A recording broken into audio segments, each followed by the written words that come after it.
pueden utilizar en la psicosis y en la manía.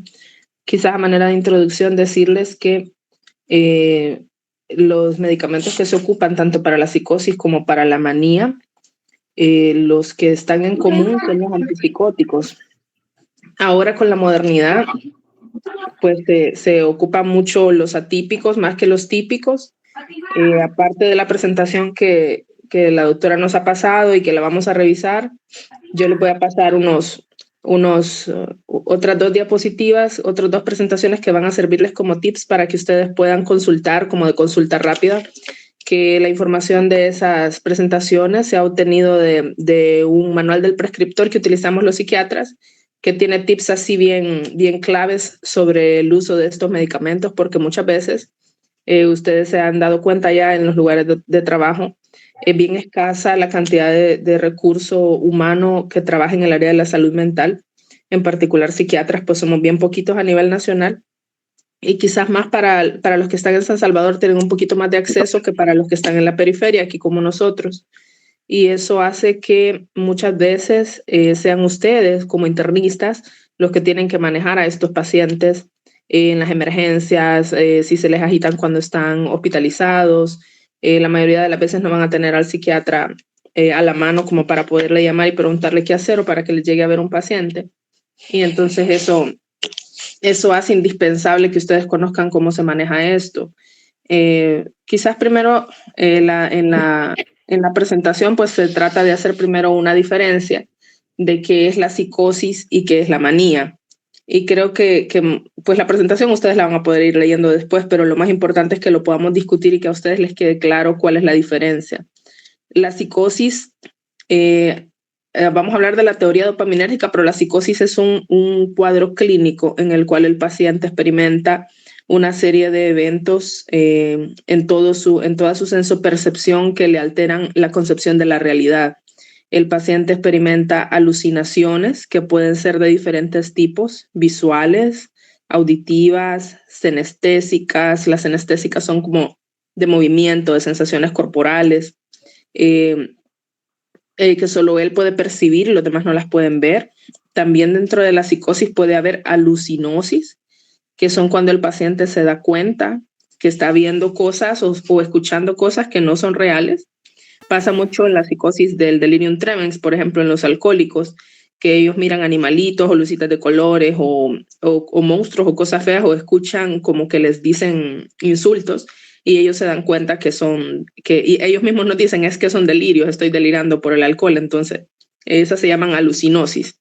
Y las alucinaciones verdaderas son las de los pacientes con cuadros psiquiátricos mayores, como la esquizofrenia, el trastorno bipolar en su fase maníaca psicótica, y otras enfermedades como la depresión psicótica, donde pueden experimentar alucinaciones, sobre todo de tipo auditivas.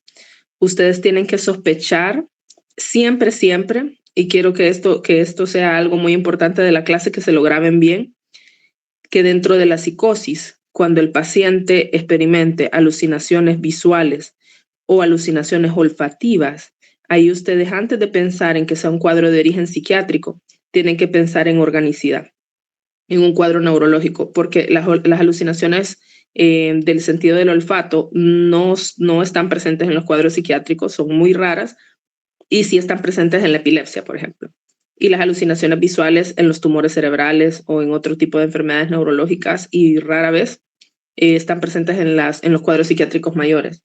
La esquizofrenia y las otras psicosis de interés psiquiátrico, usualmente lo que manifiestan los pacientes son alucinaciones auditivas en la mayoría de los casos.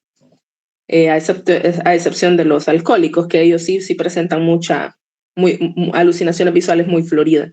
Entonces, en la psicosis vamos a tener alucinaciones, alteraciones de la sensopercepción, vamos a tener delirios, que el delirio es una idea irreductible. Eso quiere decir que aunque el paciente tenga la evidencia de la verdad frente a sus ojos, va a seguir creyendo en el delirio. Entonces el paciente puede decir que lo persiguen, que le quieren hacer daño, que está sintiendo que hay hombres que lo quieren lastimar, que el personal está en su contra, que su familia está en su contra, que es cuando hablamos de un delirio paranoide. Puede ser también un delirio celotípico, donde hablan que la esposa los engaña o que el esposo los engaña.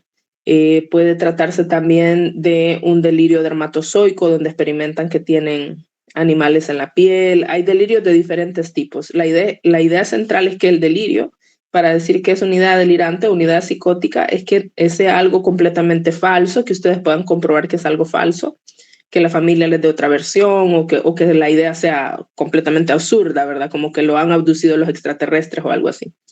O las ideas mágico-religiosas.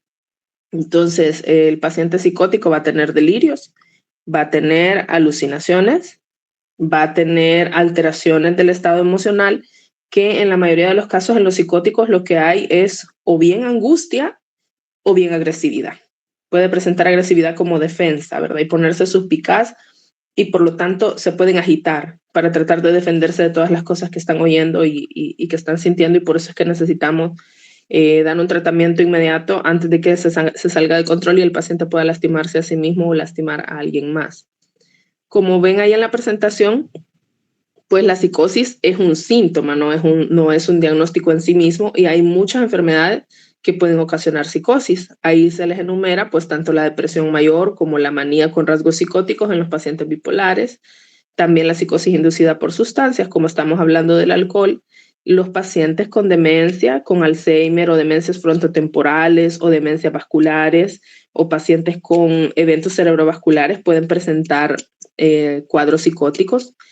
El delirio con características psicóticas, por ejemplo, pueden tener ustedes una hiponatremia severa, de moderada a severa, y en esa hiponatremia un paciente les puede hacer psicosis. Y fíjense que muchas veces ya han corregido el sodio y no necesariamente lo han corregido rápido como para decir que hay una mielinolisis o algo más, pero ya corrigieron el sodio y puede pasar algunos días después del sodio ya estar corregido todavía con psicosis, y a veces necesitan antipsicóticos para salir. Entonces los delirios metabólicos, como los por hipoglicemia, los por hiponatremia, las encefalopatías hepáticas y renales, también pueden tener psicosis, que son las psicosis orgánicas. Los trastornos por ideas delirantes, los esquizoafectivos, que es como una combinación de esquizofrenia con trastorno bipolar, y la esquizofrenia, que es como la que a grandes rasgos más nos produce estos problemas, pero es lo que menos ustedes van a ver. Lo que más van a ver en los hospitales, yo me atrevería a decir que estadísticamente son los estados confusionales agudos o los delirios secundarios a los problemas metabólicos, a sustancias. Los cuadros psiquiátricos en realidad tienen una incidencia muy baja en la población general, y lo que más vemos son síntomas psiquiátricos de enfermedades médicas, ¿verdad? Entonces, veamos la siguiente. En la psicosis nos menciona aquí, pues existe una disfunción de varios neurotransmisores, pero lo que principalmente está afectada es la vía dopaminérgica. Y esa es la principal teoría de la psicosis. Se cree que hay una hiperactividad dopaminérgica a nivel cerebral, y eso es lo que hace que el paciente esté hiperestimulado y que experimente una gran producción de alucinaciones de todo tipo. Sobre todo en los cuadros psiquiátricos, pues ya les decía, auditivas, pero sí pueden estar también presentes en los cuadros orgánicos, las alucinaciones visuales y las olfativas y las senestésicas. ¿Qué es lo que vamos a hacer entonces en el tratamiento? Si ya sabemos que lo que tenemos elevado, lo que tenemos muy alterado es la dopamina, lo que vamos a hacer es bloquearla, ¿verdad? Y eso es lo que hacen los antipsicóticos. Los antipsicóticos se encargan pues, de bloquear esa hiperactividad de la dopamina a través de diferentes mecanismos farmacológicos para que el paciente pueda disminuir su agitación, para que pueda disminuir las alucinaciones y los delirios. ¿Cuál es el principal problema? Veamos la siguiente. Ahí tenemos un esquema que nos habla del mecanismo de acción, ¿verdad? En los receptores D2. Esto es lo ideal. Esto que estamos viendo en el esquema es lo que quisiéramos que pasara siempre, que los antipsicóticos llegaran solo al D2. El problema es que la mayoría de los antipsicóticos, sobre todo los más antiguos, los típicos, son un atarrayazo. Afectan todos los receptores dopaminérgicos, no solo los D2. Entonces van a también actuar en receptores que tienen que ver con la movilidad, como los de la sustancia nigra, y van a provocar síndromes extrapiramidales, ¿verdad? Como rigidez, parkinsonismo, ¿verdad? Temblor, bradicinesia. Nos pueden producir el tan temido síndrome neuroléptico maligno por la hiperestimulación, por el aplastamiento completo de los receptores, de la dopamina en los receptores de la sustancia nigra, y eso puede llevar al paciente incluso a una condición mortal. No es muy frecuente que suceda, pero sí, pues sí pueden fallecer los pacientes por un neuroléptico maligno, sobre todo si no lo vemos y no lo diagnosticamos a tiempo. Entonces es importante saber cómo funcionan los antipsicóticos para saber qué esperar de ellos. Así como van a quitar la psicosis, pues también pueden producir síndrome extrapiramidal, tanto parkinsonismos como coreas o disinesias tardías. Incluso podemos dejar al paciente con una secuela motora para toda la vida, así que debemos ser bien cuidadosos con su uso. Vamos a ver con respecto a la fisiopatología, pues miren, en cuanto a la psicosis y la esquizofrenia no hay todavía una teoría que tenga una comprobación al 100%. Lo que sabemos es que es multifactorial. Está la teoría dopaminérgica de la que ya hablábamos, pero hay pacientes que tienen toda la genética para desarrollar una esquizofrenia y no la desarrollan porque los factores ambientales los protegen o la desarrollan ya de forma bien tardía. Entonces hemos visto una combinación de factores genéticos con factores ambientales y con factores socioeconómicos. No quiere decir que se mire solo en personas con pobreza, sí lo vemos también en la gente adinerada, pero tiene mucho que ver también el ambiente familiar, las redes de apoyo, la crianza. Incluso hay algunas teorías psicológicas que hablan de una crianza esquizofrenizante, ¿verdad? Que puede llegar a hacer que alguien se rompa su psiquis sin que necesariamente tal vez tenga tanta carga genética. Pero sí es cuando confluyen todos esos factores es que se produce, pero nos quedamos para el objetivo de hablar de psicofármacos, pues nos quedamos principalmente hablando de la teoría dopaminérgica porque es en donde se centra la mayoría de los tratamientos para la psicosis. Veamos la siguiente.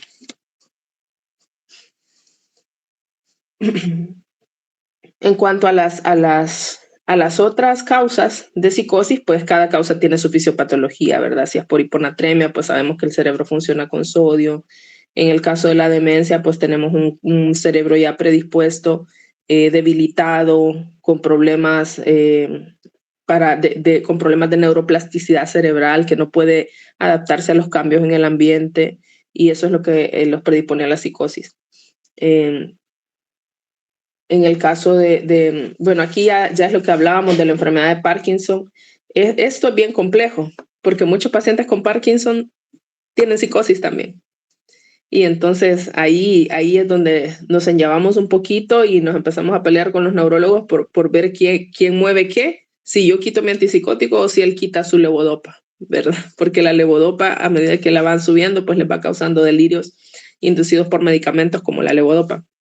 Entonces hay que jugar entre bajar la dosis de levodopa y subir un poquito el antipsicótico, bajar el antipsicótico y subir la levodopa para poder mantener a los pacientes estables. En los pacientes con Parkinson es bien delicado. Ya hay un medicamento único que hace poco acaba de salir, pero todavía está en fase experimental, que está indicado como el único antipsicótico con aprobación de la FDA para el Parkinson, pero todavía no lo tenemos en nuestro medio, entonces aún es un sueño. Pero sí existe. De lo que tenemos aquí, lo que más utilizamos es la quetiapina y la clozapina porque tienen menos interacción, producen menos efectos extrapiramidales. Entonces es como lo que utilizamos ahorita en la actualidad, pero sí va a venir uno nuevo que sí tiene una aprobación exclusiva para pacientes psicóticos que tienen además Parkinson. Veamos la siguiente. Vaya, con la esquizofrenia, no quisiera entrarles como en muchos detalles sobre qué es la esquizofrenia, porque realmente no va a ser labor de ustedes diagnosticarla, sino que más bien contener los síntomas mientras llegue el psiquiatra, ¿verdad? Pero ya les decía, pues que es complejo, que es multifactorial, se ha hablado de un montón de teorías, está esa teoría de las infecciones perinatales, pero la verdad es que nunca se comprobó. Se ha hablado de virus, se ha hablado del Toxoplasma gondii, se ha hablado de un montón de cosas, pero hay otras mujeres que han pasado por esas infecciones y no tienen hijos con esquizofrenia. Pero sí, hay cosas como factores de riesgo, como si alguien ya genéticamente tiene una predisposición y sufre mucho maltrato infantil, abuso infantil o consumo de drogas a temprana edad, sobre todo las alucinógenas como la marihuana, puede desencadenar más rápido la enfermedad. Ahí habla de más de 150 genes. En los últimos artículos habla de más de 300 genes descubiertos para la esquizofrenia. Entonces, prácticamente cualquiera de nosotros podría ser esquizofrénico en cualquier momento, porque la esquizofrenia es una enfermedad que se manifiesta con toda su fuerza entre los 20 y los 40 años. Así que si la mayoría andamos aquí entre los 20 y los 40 años, todavía no nos hemos salvado, ¿verdad? Entonces, nos puede pasar a cualquiera, porque los genes están ahí, son muchos, y si ustedes revisan en su historial familiar, más de algún familiar tienen la mayoría de las personas que era el loquito de la familia, ¿verdad? Que de repente era el que mandaban a hacer mandados, o que era el que bebía, o que la familia contaba que se perdió, que se salió corriendo y se perdió. Entonces, todos tenemos riesgo de padecerla y ocurre pues cuando ya estamos adultos. Sí hay como una personalidad previa, casi siempre hay gente bien aislada, bien solitaria, introvertida, y hay algo que se mira desde la infancia y desde la adolescencia. Pero la verdad es que ninguno de nosotros está fuera de peligro. Entonces hay que saber, ¿verdad? Pues ahí habla más de los genes, sobre los cambios genéticos que hay, pero siento que no es como el objetivo que ustedes se aprendan eso al 100%, porque no es ese el objetivo de la clase, sino que aprendan cómo manejar los fármacos, ¿verdad? Y además, como les decía, ninguna de esas teorías está comprobada, solo son ideas. Avancemos en la siguiente. Vaya, esto creo que es como la parte más importante, porque esto es lo que ustedes van a hacer, el corto plazo. Ustedes van a resolver lo agudo y van a referir, ya sea para interconsulta o para referir al tercer nivel de psiquiatría o a la consulta externa. Entonces, lo que ustedes tienen que saber es que algunos cuadros psicóticos puede ser que sean transitorios y de origen orgánico. Por lo tanto, es su obligación como internistas, antes de incluso llamar al psiquiatra o antes de referir al paciente para el psiquiatra, asegurarse que el paciente no tiene algo físico, algo orgánico, algo neurológico o metabólico que le esté provocando los síntomas. Y les voy a explicar por qué es tan importante esto. Porque los psiquiatras, mucha gente tiene la idea que los psiquiatras, antes de hacernos psiquiatras, primero somos internistas. Y eso era antes, eso desde hace mucho tiempo ya no se hace. Los psiquiatras es una especialidad de entrada directa. Entonces, el psiquiatra se centra toda su atención y todo su estudio en la mente. Por lo tanto, no van a tener las habilidades que ustedes como internistas tienen para diagnosticar cuadros graves como los tumores cerebrales, como los eventos cerebrovasculares, como las hiponatremias, como tantas cosas que pueden afectar el buen funcionamiento del cerebro. Entonces, el primer paso cuando ustedes tengan un paciente psicótico es que ustedes lo evalúen bien para descartar que no tenga una condición orgánica. Si ustedes tienen que tomarle un TAC cerebral, una resonancia magnética, una PL, si tienen que hacerle exámenes generales, si tienen que tomarle electrolitos, pruebas hepáticas, pruebas renales, según lo que la clínica les apunte. Pero siempre presten más atención si les están hablando de un cuadro agudo. No es lo mismo que les llegue a la emergencia alguien que les dice, fíjese que él ya tiene diagnóstico de esquizofrenia, lo miran en el ARCE, le dan tal y tal tratamiento, se lo dejó de tomar y se descompensó. Aún así, tienen que hacerle exámenes solo para asegurarse que ustedes no tienen nada en que ayudarle y llamar al psiquiatra. Pero si es una persona que es de primera vez, que nunca antes ha tenido antecedentes psiquiátricos, que lleva poco tiempo de estar así, o que de repente se puso así de forma súbita, o que además tiene otros síntomas como fiebre, dolor de cabeza, dolores musculares, calambres, cambios en la coloración de la piel o otros hallazgos que a ustedes les hagan pensar que puede tener otro origen la psicosis, tienen que enfocarse en eso primero, en un correcto diagnóstico, y eso los va a llevar a un buen tratamiento. Porque si ustedes solo sedan y derivan, hay cosas que a veces se dejan de ver y esos, digamos, de un paciente por esquizofrenia no se va a morir, pero por una hiponatremia sí se puede morir. Por un trastorno bipolar no se va a morir, pero sí se puede morir por una encefalopatía hepática. Sí se puede morir por un tumor cerebral. Entonces hay que descartar primero lo más grave. Entonces algunos pueden ser transitorios y a veces ocupan que nada más tratemos los síntomas, como los delirios, ¿verdad? Claro que si ustedes tienen un paciente agitado y psicótico por hiponatremia, aunque sea por un origen metabólico, no quiere decir que no le van a hablar al psiquiatra. Para eso estamos los psiquiatras de enlace. Solo que ahí nuestra función no es ir a curar al paciente de la psicosis, sino que ayudarles a ustedes a contenerlo, a disminuir la agitación para que ustedes puedan tratar la causa de base. Entonces ahí nos está hablando de ese corto plazo. ¿Qué tenemos que hacer en pacientes que tienen condiciones agudas y que están agitados y que están psicóticos? Pues hay que darles un tratamiento agudo, que en la mayoría de los casos lo que se ocupan son esquemas de sedación que nunca deben de pasar de 5 días. Si ya el paciente ustedes necesitan tenerlo sedado por más de 5 días, ese paciente ya es de UCI, ¿verdad? Ahí pues siguen mencionando sobre las enfermedades y todas las que pueden dar cuadros más prolongados. Ya decíamos que los agudos casi siempre son los cuadros de origen orgánico y los prolongados pues ya son los cuadros psiquiátricos mayores, ¿verdad? Como la esquizofrenia y el trastorno bipolar.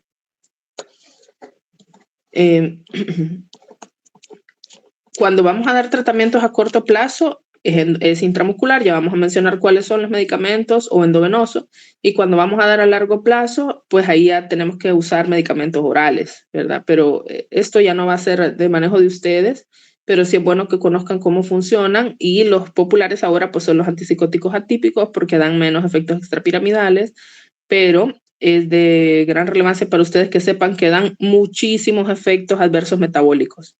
Engordan a los pacientes, se ponen bien obesos, les disminuye el metabolismo, les eleva la glicemia, les altera los niveles de lípidos en sangre. Entonces, yo espero que si más adelante me encuentro con alguno de ustedes en alguna UCI, no vea indicaciones de que están combinando quetiapina oral con olanzapina parenteral, porque combinar antipsicóticos atípicos pues genera todavía más problemas metabólicos, y a veces se los ponen a pacientes obesos o pacientes diabéticos y generan mucho más problemas. Entonces, vamos a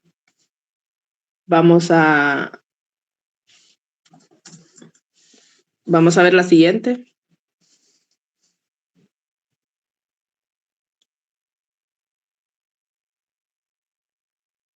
Veamos. Vaya. Ahí hablamos de depresión mayor con rasgos psicóticos. Esa es otra de las enfermedades que puede producir psicosis. Entonces, ¿qué nos va a hacer la diferencia aquí en la depresión mayor con rasgos psicóticos? Que el paciente le va a dar una historia de que primero venía deprimido. Primero estaba deprimido y después, con los meses o con las semanas de haber venido deprimido, la familia lo comienza a notar que el paciente está más triste, que el paciente está cada vez más aislado, y los síntomas psicóticos tienen que ver con una idea que nosotros conocemos como nihilista. El paciente empieza a sentir que el mundo ha desaparecido, que él ha desaparecido, que él está muerto, y entonces ahí ya no solo tenemos que dar antipsicóticos, sino que ahí también tenemos que dar antidepresivos, porque si no tratamos la raíz, que es el cuadro depresivo, la psicosis no se quita, ¿verdad? Entonces ahí vamos a ir presentando dificultades en el tratamiento si no combinamos. O sea que cuando ya hablamos de cuadros afectivos como la depresión o el trastorno bipolar combinados con psicosis, ya no solo entra el antipsicótico, sino que también ya entra el tratamiento para el cuadro afectivo, que bien puede ser un modulador del afecto o bien puede ser un antidepresivo. Veamos, vaya, para la esquizofrenia, pues ahí sí, miren, propiamente es el tratamiento antipsicótico, pero hay algunos pacientes con esquizofrenia que pueden necesitar moduladores para ayudarles a mejorar un poquito más, o pueden necesitar antidepresivos porque los pacientes esquizofrénicos también se deprimen. Entonces pueden ocupar cualquiera de los medicamentos. Aquí lo que están viendo es un listado de medicamentos que se pueden utilizar tanto intramusculares como orales, tanto típicos como atípicos, que me gustaría enseñarles después una presentación donde van a ver la diferencia entre los típicos y los atípicos, que les va a ayudar a entenderlo un poquito mejor. Veámosla, ahí hablamos del tratamiento a largo plazo de la esquizofrenia. Esa es una tablita con dosis. No sé si la miran bien porque está un poquito chiquita la letra. Esa es una tablita con dosis. Hay varias formas de tratar la esquizofrenia a largo plazo. Ustedes habrán escuchado tal vez de algún familiar que a veces hay pacientes que no se quieren tomar la medicina. Entonces existen antipsicóticos que son orales, que son en pastillitas. Hay antipsicóticos que son orales también, pero que son en jarabe. y hay antipsicóticos que son inyectados, que bien pueden ser para las fases agudas, o hay otros también que son inyectados de depósito, como el que están viendo ahí en la pantalla, que es el decanoato de flufenacina. La flufenacina se pone cada mes y el paciente puede mantenerse con su antipsicótico ahí que se va liberando por poquito en el músculo, y eso va haciendo que el paciente pueda mantenerse libre de psicosis, aunque sea un paciente rebelde que no se quiera tomar las pastillas. En cuanto a los fármacos orales, la clásica era la clorpromacina, que es la que se utilizaba antes. Ahora, como les decía, pues ya están más de moda los atípicos y van a encontrar en la mayoría de los casos pacientes tratados con risperidona, con aripiprazol, con olanzapina, que es el que produce los problemas metabólicos. Veamos la siguiente. Vale, algunos de los nombres que miran ahí ya no se usan, ¿verdad? Como estos primeros dos, como la loxapina y la tiotixeno. Eso ya no se usa, ¿verdad? Entonces eso ya no se ocupa. El haloperidol sí. El haloperidol de depósito, no, ya no. Solo tenemos haloperidol para uso oral, para uso intramuscular y para uso endovenoso. Que con el haloperidol endovenoso pues hay que tener mucho cuidado porque eso ya es algo que se ocupa en las unidades de cuidados intensivos porque puede causar alteraciones del corazón, sobre todo si los pacientes tienen desequilibrio de magnesio o de potasio. Entonces es bien importante que se ocupe el haloperidol intramuscular si no tenemos al paciente con un monitor cardíaco. Y de preferencia, pues para el largo plazo tiene que ser oral. Veamos la siguiente.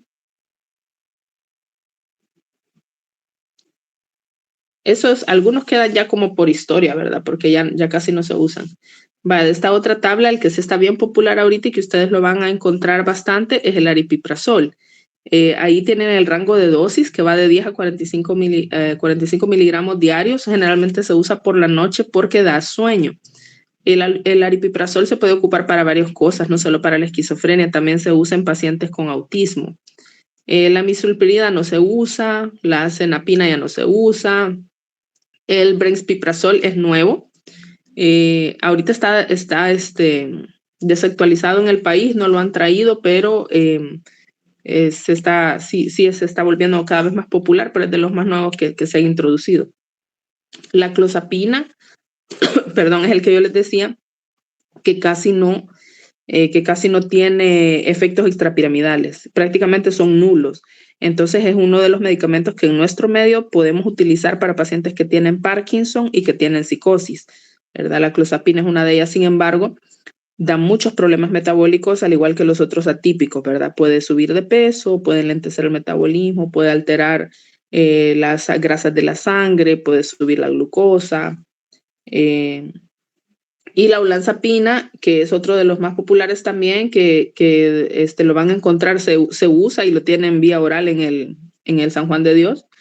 Y también, al igual que la clozapina, puede producir problemas metabólicos, pero también da un poquitito menos de efectos extrapiramidales que los demás.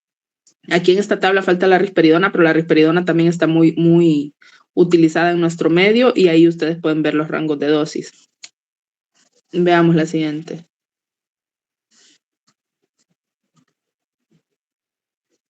La quetiapina, sí, aquí están estas otras dos que les decía, la quetiapina y la risperidona. La quetiapina para la psicosis hay que llevar la dosis bien altas. Pueden encontrar tabletas de 25 miligramos y de 300, y la dosis puede ir desde 12.5 hasta 1200. Es un medicamento bien versátil que ustedes van a conocer este detalle ahorita que no lo van a encontrar en ningún libro y quiero que me pongan atención porque se lo voy a explicar. La quetiapina es un medicamento que fue diseñado como un antipsicótico, pero que tiene múltiples funciones. A dosis de 12.5 a 100 miligramos solo sirve para dormir.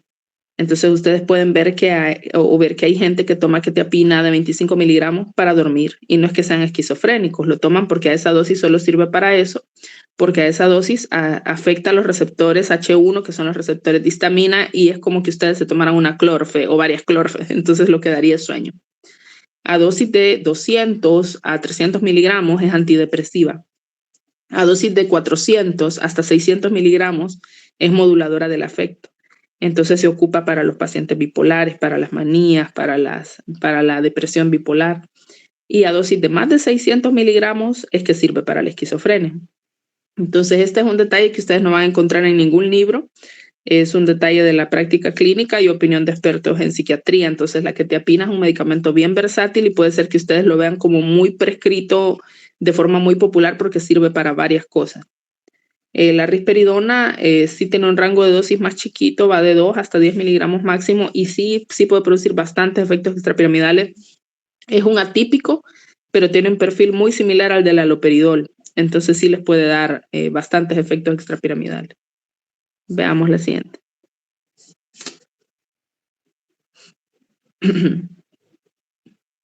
Esa es otra tabla donde vemos la dosis, la concentración plasmática. Fíjense que aquí no se, en este país no se revisa. No hay ningún laboratorio que haga las concentraciones plasmáticas de los antipsicóticos. Solo de otras drogas como la carbamazepina, el ácido valproico, el carbonato de litio, de esas sí.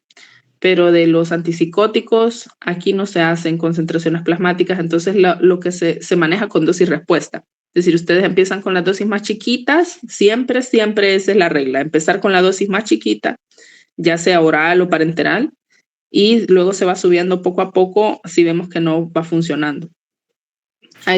Para cada medicamento hay rangos en los que se puede utilizar. Por ejemplo, para la clorpromacina, si la vamos a utilizar oral, idealmente solo de noche porque da mucho sueño. En el caso de si la vamos a ocupar para un paciente que tenemos hospitalizado y queremos que esté dormidito, entonces sí le podemos dar 3 veces al día o 2 veces al día. El decarbonato de flufenacina se ocupa cada 15 días o cada mes, dependiendo de los síntomas del paciente. El haloperidol depende de su presentación. Si lo damos oral y queremos que el paciente esté dormido también de día, pues le podemos dar dosis en el día. La dosis máxima del haloperidol intramuscular son 60 miligramos. Entonces, por eso ven aquí en esta tabla les pone 30, pero aquí está hablando de dosis orales también. Orales rara vez se pasa de las 2 o 3 tabletas, pero parenteral para una agitación podemos llegar hasta los 60 miligramos en 24 horas.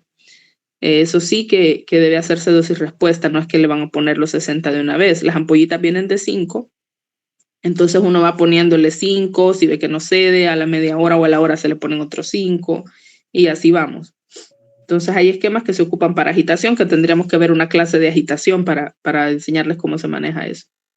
Doctora, perdón, ¿Sí? quería decirle a los estudiantes que este tema, ¿verdad? Si bien es cierto, es para la formación de los médicos generales, los objetivos de la clase es que ellos se familiaricen básicamente con lo que son los términos, ¿verdad? De psicosis, manía, esquizofrenia.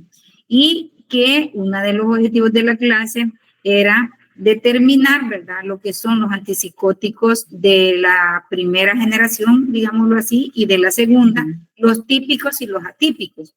Digamos, quizás, doctora, le agradeceríamos si nos ayudara. ¿Qué puede hacer un médico general si le llega a un paciente con, digamos, ya con diagnóstico de esquizofrenia, ¿verdad?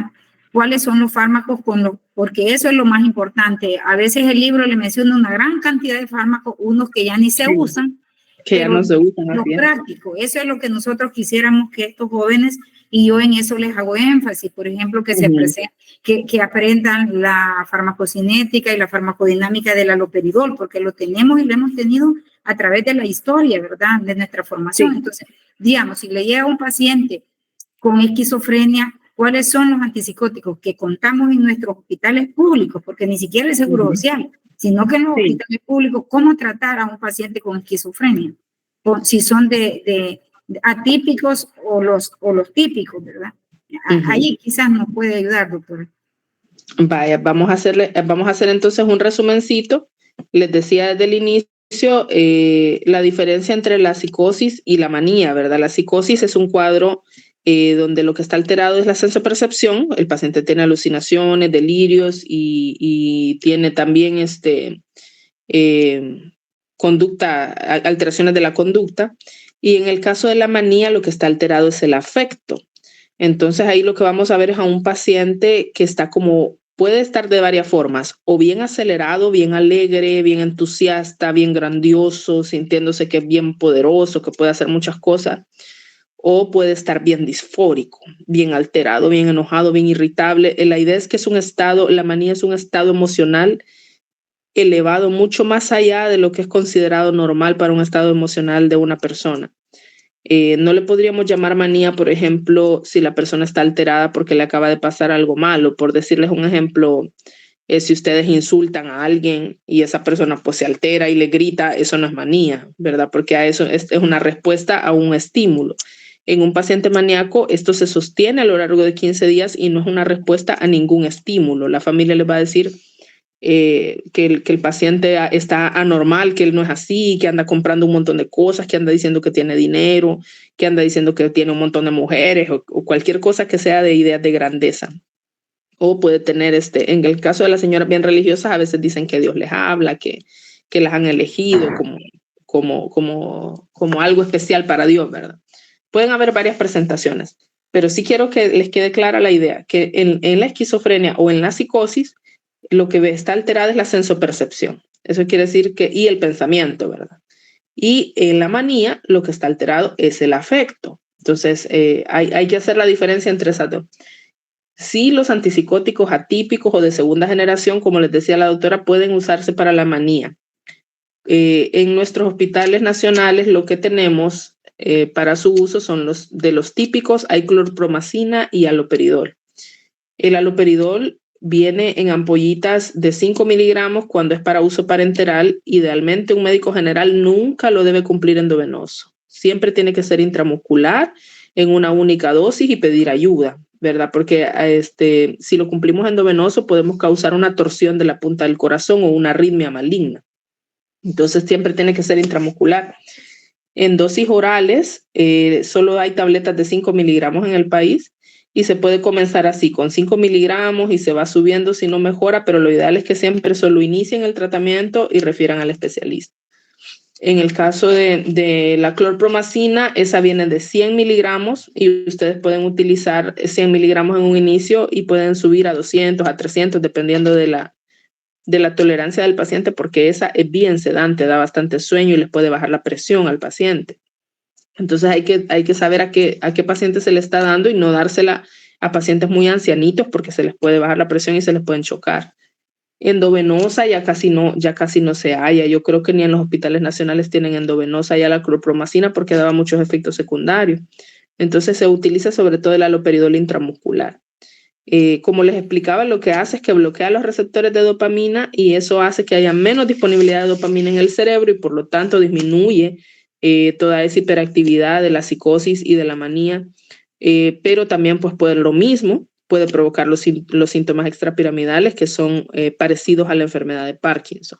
Doctora, en su experiencia, si llevan un pacientito ya con diagnóstico de demencia tipo Alzheimer, ¿verdad? Y lo llevan porque la familia no lo soporta, está súper psicótico, ¿qué tratamiento recomendaría de la gama que tenemos nosotros en los hospitales? Vaya, en los hospitales nacionales, en los pacientes con demencia, no es muy conveniente, si la demencia es por Parkinson, no es muy conveniente el haloperidol, pero si la demencia es por Alzheimer o es por otras condiciones, podríamos utilizar el haloperidol en una primera fase, digamos, como para sacarlo de la agitación. Pero lo ideal, fíjense, en los pacientes con demencia es que tengan una combinación de varios fármacos. En el caso, la psicosis en ellos es bien peculiar, no se da solo con el antipsicótico. Por ejemplo, los delirios paranoides, los señores cuando están con Alzheimer tienen idea de que les roban las cosas, como no se acuerdan dónde dejaron las cosas, dicen que se las roban, ¿verdad? Y se ponen paranoides y se ponen desconfiados, entonces saben que lo que les quita eso son los antidepresivos, entonces no los antipsicóticos. Entonces en el paciente con demencia ese es otro mundo, ahí hay que darle un antidemencial, como por ejemplo el donepezilo, que sí hay en los hospitales nacionales, o la memantina. Hay que darles un antidepresivo porque les quita la paranoia y les quita la tristeza, que la ideal es la sertralina para la demencia y la tenemos en el sistema nacional. Y hay que darles un antipsicótico. creo que la que tienen en el hospital, si no estoy equivocada, puede ser olanzapina o puede ser que tengan risperidona. Creo que esas dos tienen en el sistema nacional. El haloperidol sí puede ayudar en un caso de agitación, pero para el uso a largo plazo, lo mejor en el adulto mayor con demencia es darle un atípico. Aunque si ustedes alguna vez tienen la oportunidad de ver un prospecto de un antipsicótico atípico, van a encontrar un black box ahí, una cajita de advertencia que dice que puede provocar que los antipsicóticos de segunda generación o atípicos pueden producir muerte súbita en los ancianos con demencia. Ese es un black box que no está comprobado, es una sospecha de que puede llegar a suceder. Entonces, se tiene cuidado y lo que se hace es poner la dosis mínima. ¿Por qué pasa? No sabemos. Lo que sí sabemos es que como también causan alteraciones metabólicas, quizás por ahí pueden predisponerlos más a los eventos cerebrovasculares. Pero lo mejor es que siempre sean dosis chiquitas y que si está en agitación aguda, pues sí podemos utilizar el haloperidol. De hecho, preferiríamos utilizar el haloperidol que la olanzapina intramuscular, que también la tenemos en los hospitales, ¿verdad? Hay que preferir el haloperidol porque el problema de la olanzapina con los ancianos es que baja mucho la presión y se les puede hipotensar y les puede dar un evento cerebrovascular.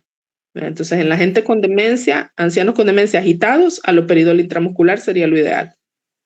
Doctora, y un paciente esquizofrénico que digamos que llegó al hospital, ¿verdad? La intervención de un médico general o en el caso de los internistas que estamos ahí al frente del Seguro Social, ¿verdad? Que llega muy agitado, golpeando a la gente, insultándolo verbalmente y todo, ¿verdad? Sí. ¿Cuáles serían, digamos, los antipsicóticos que hay en la emergencia?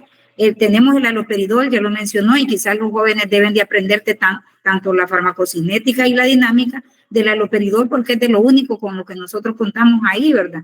Sí. Pero aparte de eso, ¿se le pudiera poner alguna otra familia, doctora, que lo beneficie a él para disminuir o para sedarlo un poco? En el caso de los esquizofrénicos, es preferible la olanzapina porque es un poquito más sedante y es más efectiva que el haloperidol por ser más nueva. Lo único que a veces cuando están muy agitados, muy agresivos, si son esquizofrénicos jóvenes, es conveniente agregarles también una benzodiazepina, ¿verdad? Quizás para antes de mencionarles lo de la benzodiazepina, recalcarles que la olanzapina que tenemos para uso parenteral es un frasquito, viene un líquido amarillo y es oleosa, entonces su administración es exclusiva intramuscular. Si ustedes la ponen en la vena, es como poner un bolo de grasa en la vena y eso puede causarle un infarto al paciente. Entonces tiene que ser intramuscular porque ya se va liberando ahí del músculo ya solita y se pone solamente 2 veces al día, una dosis máxima de 20 miligramos. Si con eso no se seda o con el haloperidol, en el caso de que ocupen haloperidol, es conveniente en pacientes muy agitados utilizar dosis pequeñas de midazolam o de diazepam para lograr contener la agitación. Sí, aclarándoles que esos medicamentos, que son benzodiazepinas, solo son tranquilizantes, solo relajan al paciente, actúan en otros receptores, que son los receptores GABA, disminuyendo la agitación, pero no curan la psicosis. Lo que al final siempre va a tener efectos sobre la psicosis es disminuir esa hiperactividad dopaminérgica a través de un antipsicótico que pueda bloquear los receptores de dopamina. Muchas gracias, doctora. Realmente yo como internista he aprendido mucho en esta clase. Voy a darle los tips a los estudiantes para que ellos vayan aprendiendo, ¿verdad? Primero, los conceptitos de qué es psicosis, manía, qué es esquizofrenia, y luego que de los fármacos que nosotros disponemos, ellos se tienen que aprender características, cómo prescribirlas, las presentaciones, ¿verdad? Cómo diluirlas. Usted acaba de explicar algo bien importante, que muchas veces cometemos mala praxis, ¿verdad? La olanzapina intravenosa, imagínense, es un bolo de grasa que nosotros le podemos administrar y hacer un embolismo grasoso, o muchas veces ponerla el haloperidol de forma intravenosa, ¿verdad? Que le puede ocasionar al paciente una hipotensión y un problema cardiovascular. Entonces, creemos nosotros que es bien importante conocer esas características para el nivel que ellos están, ¿verdad? Que es de tercer año de medicina, características tanto farmacológicas, tanto de la farmacocinética como la farmacodinámica de las principales. Hay una gran variedad, ¿verdad? De fármacos antipsicóticos típicos y atípicos. Acerca del litio, doctora, ¿qué nos puede decir? Porque también el litio se puede utilizar y se nos había quedado ahí. Sí, el litio es el gold estándar para el manejo de la manía. Lo único que cada vez está más difícil de encontrar en nuestro medio porque la sal original desde hace tiempo no se fabrica y es un medicamento demasiado barato. Entonces las farmacéuticas casi no tienen mucho interés en producirlo, pero puede ser que todavía se encuentre en los hospitales nacionales. El litio lo que hace es estabilizar la membrana neuronal, haciendo que los pacientes con manía pues disminuyan esa hiperactividad que tienen de toda la neurotransmisión. No hay un mecanismo claro, exacto de acción del litio. De hecho, todavía no sabemos así con exactitud exactamente qué es lo que hace, pero funciona. Entonces, el litio se puede ocupar, viene de 300 miligramos y se puede iniciar con 300 miligramos y se puede llegar hasta 900. Solo que tienen que saber del litio que tiene un margen, un índice terapéutico y tóxico bien pequeñito. Entonces, del litio sí, si vamos a usar litio sí, tenemos que hacer niveles séricos de litio e ir viendo que no nos estemos pasando los niveles tóxicos, porque los niveles tóxicos pueden producir enfermedad renal, una insuficiencia renal aguda, o pueden producir toxicidad en la glándula tiroides.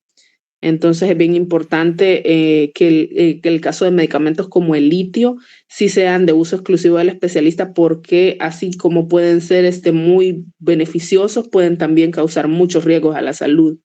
Entonces ahorita, como para un médico general, sería más seguro manejar la manía con los otros que están ahí en la tablita, como el ácido valproico, la carbamazepina, que también está en las unidades de salud, que utilizar litio, ¿verdad? El litio sí, yo les recomendaría que se lo dejaran al especialista, pero sí es muy, muy, muy bueno.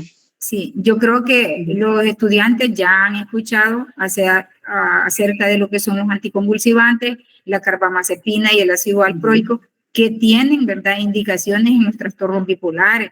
Y vean qué interesante es que el litio, ¿verdad? Nosotros debemos de pensar en toxicidad del litio cuando nos llegan los pacientes tratados con este mineral prácticamente, que cada vez, como dice la autora, se está dejando en desuso porque no se encuentra, porque la farmacia, ¿verdad?, o los laboratorios no les interesa porque no les genera ganancia. Sin embargo, a través de la historia, el litio ha sido uno de los fármacos que se ha utilizado para tratar la manía, como decía, ¿verdad? Bueno, doctora, le agradecemos infinitamente. Realmente ha sido una clase muy bonita, ¿verdad?, para los estudiantes. Y pues ojalá no sea la primera vez, ¿verdad?, sino que haya otra oportunidad de compartir con nosotros sus conocimientos. Le agradecemos mucho. Y no sé si los jóvenes tienen alguna pregunta para la doctora. Pueden hacerla, ¿verdad? Y con mucho gusto ella se la va a responder.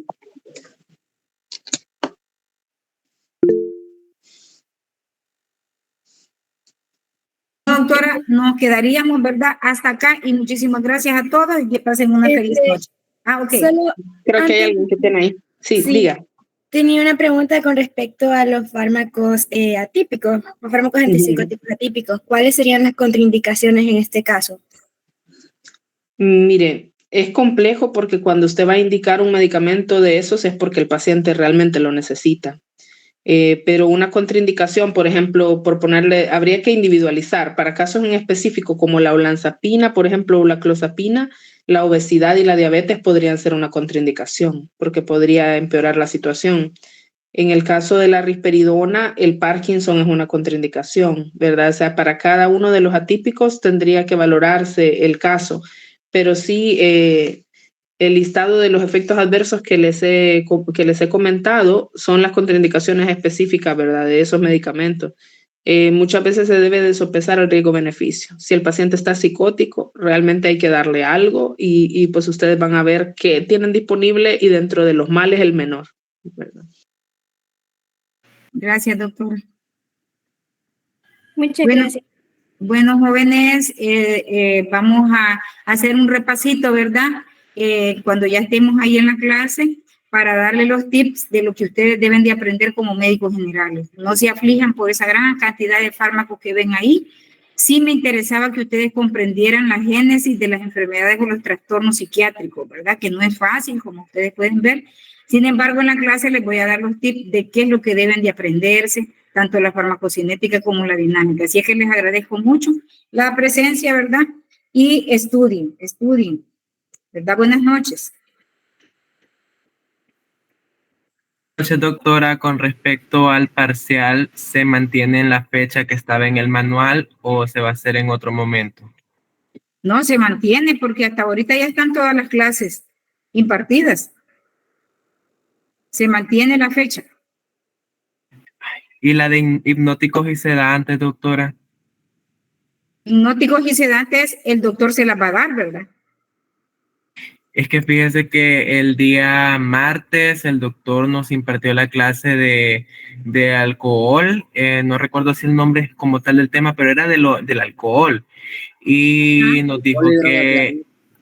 Ajá, y nos dijo que ese tema usted no los iba a dar, doctora, el de hipnóticos y sedantes. Si quieren, se los puedo dar yo el día de mañana a esta hora, siempre. No sé si les parece.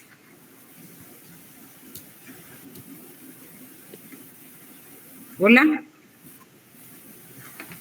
Sí, doctora. Por mí no hay problema, yo les puedo dar el tema el día de mañana, ¿verdad? Sí, está bien, doctora. Vaya, entonces quedamos que mañana a las 5 de la tarde vamos a impartir el tema de hipnosedantes, ¿verdad? Hipnóticos y sedantes. ¿Estamos? Buenas noches, feliz noche a todos. Buenas Feliz noches. noche, doctora. Buenas noches, doctora. Bendiciones.